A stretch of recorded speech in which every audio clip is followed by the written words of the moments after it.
These types of ceramics are 3D printable. Yes. So I have a machine right here next to us. Yes. It's capable of printing these ceramics. Can we go over the process of how this actually does it? Absolutely. So what we'll talk about here is the 3D Ceram C101, and this is our laboratory version. So what this does is dispenses a ceramic in a resin, a photopolymer, and then recoats it. This will actually move forward, put a thin coat down, and then the laser up here will fire and cure a shape.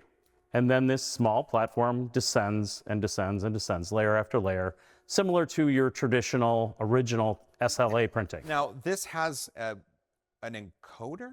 Yes, it's a recoater. Recoater, I'm sorry, recoater. So it coats, and then it goes back, and you get a nice even layer of ceramic, and then it goes back and recoats, getting the precise layer thickness that you're looking for. What is that thickness?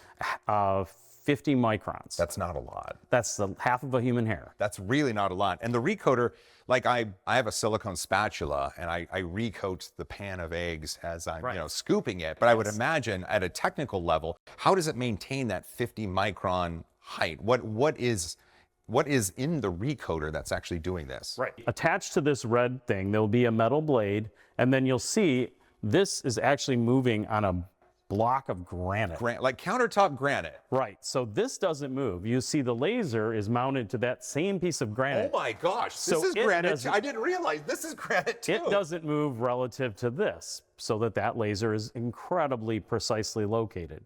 So you can print details down to 60 microns in layer thicknesses of 50 microns, making incredibly detailed parts. So when you're building your gyroid, when you're building something like a dental piece or a bone, you can have very fine meshes that the bone could then grow into.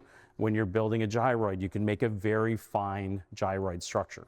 Wow, that's just neat. I love hearing that, and it boggles my mind that this is like granite countertops. When you think of granite, Yes.